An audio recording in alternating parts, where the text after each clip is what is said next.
चलिए सुनते हैं कुम्हार की कहानी।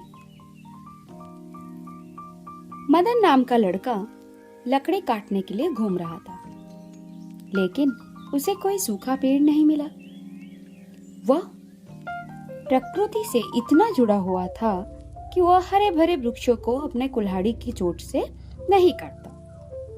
पेड़ पौधे को वो बेटे के समान मानता था और बेटे की हत्या मानव कभी कर ही नहीं सकता।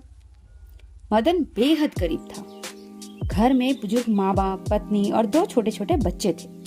उनका भरण पोषण मदन के कार्य से ही चलता था। मदन दिन भर जंगलों में घूमता, लकड़ियां जमा करता और शाम तक बाजार में बेचकर खाने पीने का सामान घर ले आता था। इसी से पूरा घर 2 वक्त की रोटी खा पाता था। न जाने आज कैसा दिन था कि आज उसे कोई सूखी लकड़ी या सूखा पेड़ मिल ही नहीं रहा था। वो बेचारा थक हार कर एक जगह में बैठ गया और बहुत दुखी था। उसे आज घर ले जाने के लिए कुछ भी नहीं मिल रहा था और फिर बेचारा लौट गया। प्रकृति सदैव मानव की रक्षा करती है। मानव के जीवन का एक अभिन्न अंग होता है और मनुष्य को प्रकृति पुत्र के समान पालन करती है। मदन की ऐसी हालत देखकर प्रकृति में भी उदासी का भाव था। तभी अचानक एक अनोखी घटना घटती है। पेड़ से शीतल हवा बहने लगती है।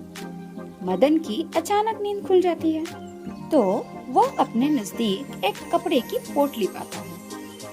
वह पोटली पेड़ से चलने वाली हवाओं के साथ मदन के पास आया हुआ था। उस पोटली का रहस्य यह था, कुछ दिन पूर्व एक भले आदमी को लूटकर जंगली डाकू भाग रहे थे। तभी अचानक उनका पैर फिसल गया और वो पहाड़ियों से जाकर नीचे गिर गए और उनकी मृत्यु हो गई। यह पोटली गिरते समय डाकुओं के हाथ से छिटककर पेड़ पर टंग गई थी।